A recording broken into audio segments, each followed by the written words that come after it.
Greetings, everyone. My name is William Porter. Welcome to this edition of Storytelling Time. Today's podcast is another interview session, and we'll be speaking with Mr. Troy Johnson, and he'll be telling us about the work that he has been doing over the past several months and even years. So thank you, Troy, for being here today. Thank you. Glad to be here. Before we get started, I'd like to give props to who's sponsoring this program, and that is Every Dot Black Entrepreneurship Podcasting Network. The president of our group, Mr. Jimmy Davies, has done a great job over the past several years. As a matter of fact, we started these podcasts back in June of this year, June the 8th to be exact about it. So, Troy, it's really good to have you again with us today. And I remember we were talking about a couple of weeks ago. Yeah. And we were talking about some of the things that you're doing, and it's very exciting. And this is an inspirational show. Yeah. We talk about how we can inspire people. And based on what I heard at that time, you certainly are doing things that inspire people, especially young people in our community. Right. So that's what I'd like for you to address. But before we get to that, I'd like for our listening audience to know more about you, what you do, your background, your upbringing, and maybe some of the people who have inspired you while you were coming up. So tell us about that. Sure. First and foremost, thank you for having me. I appreciate you. I am Troy Jermaine Johnson, and I am founder and visionary of Y4C Enterprises, which is a mentoring program for young at-risk youth aged 7 to 17. But more importantly, most notably, I was reared by a single mom and my grandparents, born in New Jersey and grew up in the great city of Hotlanta, Georgia. And it was from my grandparents and my mom that I learned that sense of responsibility, that sense of work ethic. But being reared by my grandparents offered me a great opportunity to learn those things, especially from my grandfather. He'll be 99 next February. And when you put that into perspective, I'm 39, so he's 99, so which means he'll be 100 next February, That means he was 60 when I was born. But I vividly remember him working on gardens and working on cars. He's the man that taught me about eye contact, handshake, why that was so important. I will say this, at 12, I thought he was the devil. And here's why. Let me explain myself. This was the man that wouldn't let me sleep past 7 a.m. on a Saturday morning. And as a 12-year-old kid, that was definitely not it. But what he would always instill in me is that, there's a sense of work ethic.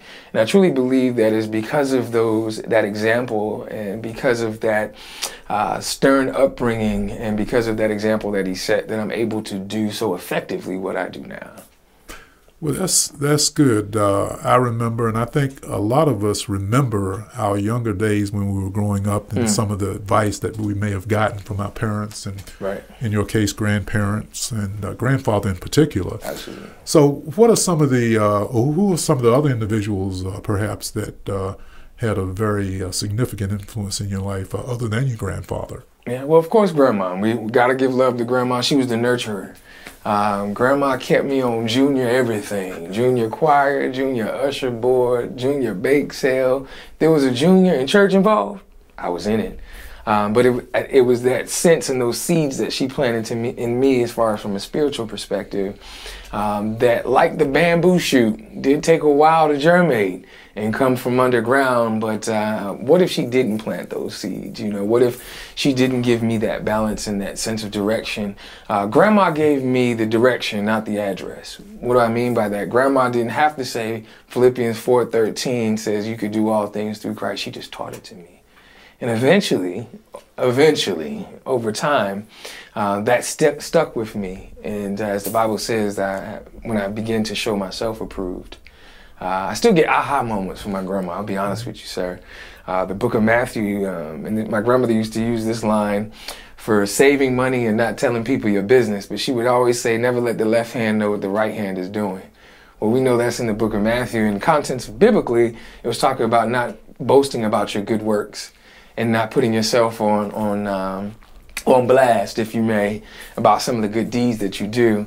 But indirectly, she was teaching me those things and planting those seeds into me. And I truly believe that it was because of that nurturing, it was because of that platform and those seeds that she planted in me that took a while to germinate. But what if she didn't? Well, I tell you what, some of those same experiences I had as a kid growing up, as a matter of fact, not having people know what your right hand is doing, right, as opposed to your left hand or something of that nature. I'm not sure if I quoted it correctly, but my father gave me a lot of advice now that I understand is very helpful to me. Right. But at the time, I didn't realize necessarily that it was helpful at that time, of course, being a child. But we all grow in maturity, and so it's very interesting how we learn from different people early on. It reminds me of the time a little later, not at home, but when I went to college, I had this professor, and I didn't do too well in his class my freshman year, the first time I took the course. As a matter of fact, I failed. Yeah. But the following year, fortunately, I straightened up, had better study habits, and it was a large class, about 35, 40 people. And the problem I had initially was the fact that I didn't pay as much attention as I should have. I was sitting in the back of the class, for one thing. Yeah. Well, the second time I took the course, I moved up. I sat on the side, but it was a little further up into the class room. And but I remember thinking that he did not know who I was. And one day, for some reason, I went to his office and I said to him, Mr. Jones, I know you don't know who I am. I wanted to ask him a question about something. And he immediately said, oh, I know who you are, Mr. Porter. And that was the first time anyone had addressed me as Mr. Porter. And so that stuck out in my mind. That had a very significant influence on my life in his class, because I passed. As a matter of fact, I believe I got a B out of the class the second time I took it. But mentors like him and others, by the time I got to college, were very important. Did you have similar kinds of experiences once you left home and went to school? And you could also tell us where you did go to school. Well, I'll be honest with you, I went to the School of Hard Knocks. Okay. When I graduated from high school, I actually didn't like school when it was free, so I certainly didn't want to pay for it. So my path was a little different. Always been born in May, so I'm a Taurus. I'm a natural Taurus too, and tend to be a little stubborn and stuck in my ways. I will say this, life is the greatest teacher. My grandma used to always tell me, baby, just keep on living. You know, you'll get it. When I left high school, I went into an organization called MSC. It stands for Military Sea Lift Command. I worked on merchant vessels that were manned 80-20, 80% civilian, 20% Navy, and I worked closely with the captain and the navigator on the bridge. So much so that always been a hands-on. I've never been great with death by PowerPoint. I've always wanted to jump in and put my hands on it. More on-the-job training, more, okay, that didn't work, let's try something else, rather than to just listen and read. That's a gift and a curse, but I believe in those situations that worked well for me. That gave me an opportunity to travel the world. It gave me an opportunity to become cultured. Gave me an opportunity to gain a sense of appreciation and gratitude, and understanding that this world is so much bigger than Atlanta, or in that time, Norfolk, Virginia, where I was based out of. Well, that's great. And you mentioned lessons that you learned from your grandfather as well as other people, I'm sure, in your childhood.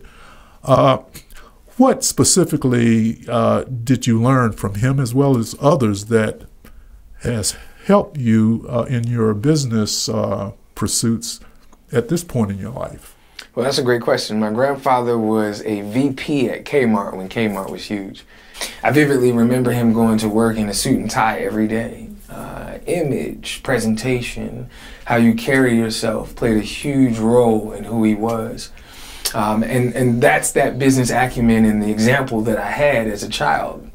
I'll be honest with you, now dealing or having relationships with and mentoring children of this generation, became that much more appreciative Even though at the time he was a hard man, he always set structure and rules, and at 12, I really didn't approve or agree with it. But as a older man now, having children of my own and having to now put that same foot down, if you may, I'm appreciative. So that business acumen, that eye contact, that handshake, room presence, just being able to captivate a room without even saying a word. A humble confidence is oftentimes brought about just by how you carry yourself, your shoulders back, right? And really treating yourself as worthy. Again, not better than anyone else, but understanding that you are a better you, and appreciating and celebrating that. I think it also indicates that we haven't gotten to where we are today without riding on the backs of others, such as parents, grandparents, and mentors that we may have had. I talked to you before the program today about technology. Technology is extremely important, and we're having a focus on that, and we've focused on that actually since we've begun these podcasts, technology and how we can improve in that area. What is your take on technology, and how has it benefited you in your business pursuits? Absolutely. So I'm Generation X. In Generation X, I can still remember a time where I had to decide whether to be either on the computer or to use the phone. And if you did one in code, and as you did the other, and you picked up the phone, you'd hear. So it really, I can appreciate where we are today because of not having it in the past. Now we have Wi-Fi, which allows you to, depending on how many megahertz or how big or how high speed your internet is, allows you to have several devices on the same router at one time. I think from a business perspective, because I've gained a sense of appreciation, a sense of gratitude for such, I'm able to have balance. When you spell the word level backwards, what does it spell? Level. And I think that speaks to the balance that you have to have in anything that you have in life. Remember, the consumption of anything too much is gluttony, right? So the overindulgence of anything can be negative. And I think technology works the same way. But I do believe that from a business perspective, it allows me with this thing called the cell phone that's touchscreen now to be able to do several different things at one time. So from a business perspective, very valuable. Again, I do believe, though, to make sure that we can not cross that thin line between family and technology, that there has to be balance. Right. Yeah. Well, thank you, Troy. We're going to take a break now, and we'll be back in a minute. And when we come back, we'll talk more about what you've done as a business person. So stay with us.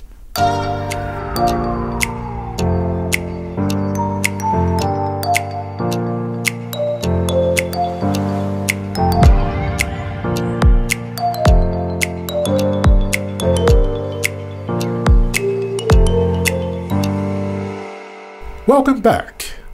We're with Troy Johnson today, and we're talking with him about his early life. That was in the previous portion of the program. What we want to do now is talk a little bit more about his business pursuits, especially his business, and that is referred to as Young Men for Christ.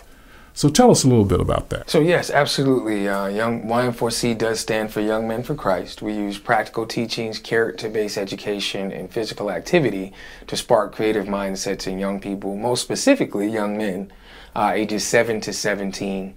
We serve 17 to 25 young men twice a week, and 90% of them come from single mom homes. It's actually part of my why. We started our pursuits back in June of 2017. As that pursuit started, it was for 3 reasons. One, I am the humble servant leader to Bishop Ralph Donnie Graves, who is the pastor at the Gathering Place here in Southeast Raleigh, off of Sunnybrook Road. It was actually spoken into my life in January of 2017 that I would be the lamp unto the feet of young people who are in darkness and help to bring them out. I have to be honest with you, though, sir, I laughed at that because where I was at in life and the chapter that I was in life didn't speak to that. But clearly, Bishop and God saw something in me that I hadn't seen yet. The second reason why we started our organization was because of that challenged past of my own. Still dealing with those demons, not really having a consistent relationship with my father until in my later teenage years. And then the third part came from the love of my children. My son is 13, but at the time he was transitioning from elementary school into middle school, now in 8th grade, getting ready to be a high schooler.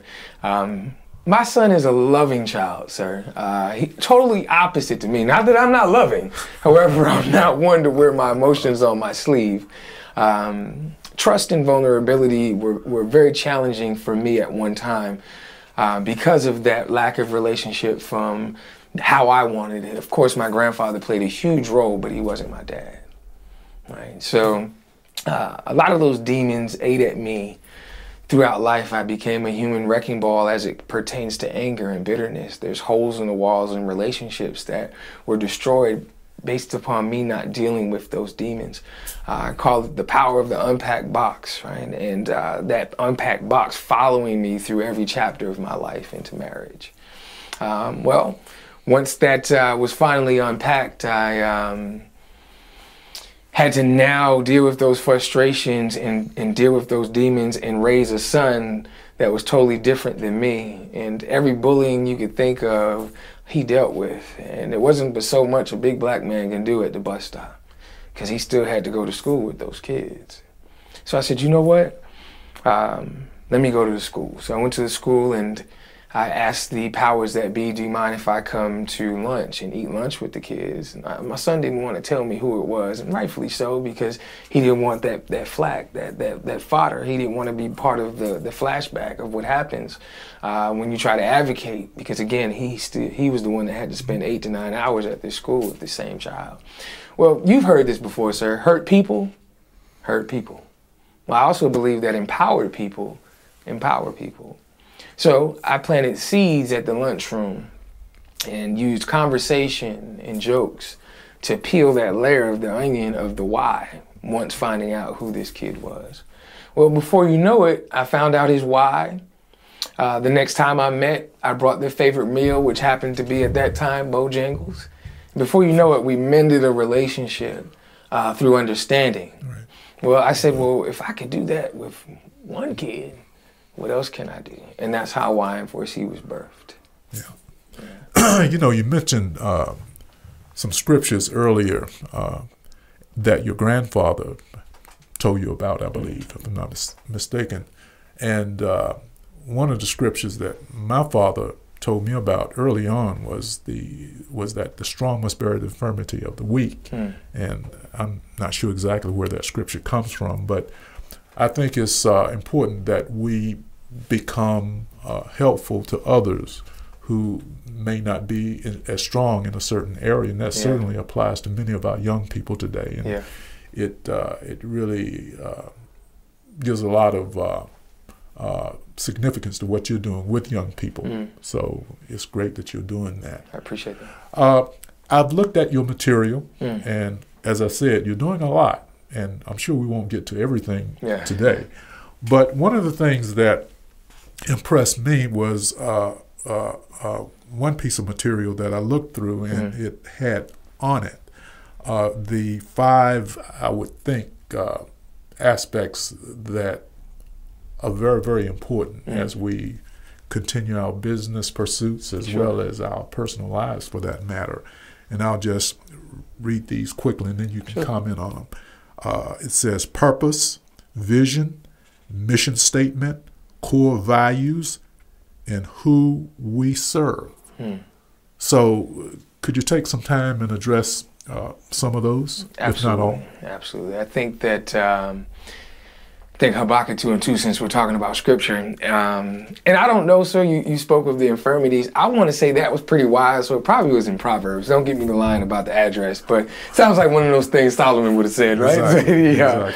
But I will say this, Habakkuk 2:2 says, write the vision, make it plain. Right? And what you read was basically me writing out the paths of righteousness, writing out that yellow brick road, if you may. So our purpose is to spark creative mindsets in young people. Our vision is to create lasting success for our young people. Our mission is to build strong, trusting relationships by teaching and creating social entrepreneurship and building strong men. I think it was Frederick Douglass who said it's easier to build strong young people than it is to repair broken men. Now, I do think there is some repairing needed, just like Nehemiah on the wall, because let's be honest, just like in our logo, which I'll explain to you in a moment what that means, because there's meaning behind everything, all of us have a piece of brokenness, because none of us have it all together, myself included. So yes, I do think there's truth in that statement. And of course, we talked about our core values. Our 4 cornerstones are very simple: love, consistency, opportunity, and exposure. Everything starts with love. And anything that you do consistently becomes a habit. And opportunity and exposure go hand in hand. They believe they can because they see they can. They don't know what they don't know. And I also believe, don't get me to line about the address, but it says that our people will perish from a lack of knowledge. Earlier in this conversation, we talked about my grandfather being 60 when I was born. The average age of a grandparent this day and age is 39, my age. We have babies raising babies, which means there's 2 decades of wisdom that's not being taught. So it's our job to teach them. Well, that's certainly correct. Let me ask you about the time since childhood, since you've been adult and you've been working in the business that you're talking about. Are there any mentors, and I assume that you have had some mentors as an adult that have helped you or has helped you, if it was one individual, in your progress in what you're doing? Absolutely. So when I first started this, I knew nothing about how, what, when, where, and the first thing I did was seek after individuals that were already doing similar work. I knew that there was no reason for me to reinvent the wheel. Oftentimes I say I'm not here to reinvent the wheel, but I am here to be 100 grit sandpaper. Just want to smooth it out so it rolls more effectively. That's all. But first and foremost, the individual that spoke this into my life, my pastor, has been a huge advocate. What I love about him is he was vulnerable enough to show me his human side, because even with the title, he's still a man. And because trust and vulnerability were always 2 challenges of my own, for him to be that to me, which trust me and be vulnerable with me, added a huge piece of the puzzle of clearing those demons out in my life and being able to face and recognize what it is that need to be cured and scars to be mended in my own life, so that way I can be more effective with the children. So Bishop Ralph Donnie Graves has played a huge role in my life in being able to not just mold me as a man, but that of God part. And let's be honest, that of God part is a choice. But he's been there to make sure that that conduit and that bridge between the man and the of God part has come more effectively. Well, that's certainly great. Again, we'd like to thank you for being here today. And with the experience of your weight situation, I think that's actually a separate program that we probably could talk for another hour about. Or more, right? So we look forward to having you back I appreciate it. at some point in the future to talk about that. Yes, sir. So we'd like to thank our audience as well. And also, I'd like to thank our sponsor, Every Black Entrepreneurship.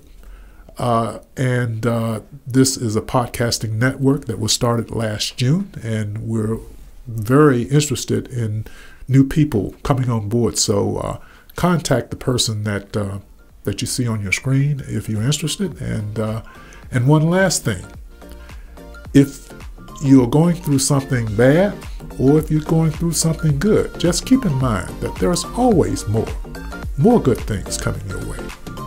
We'll see you the next time.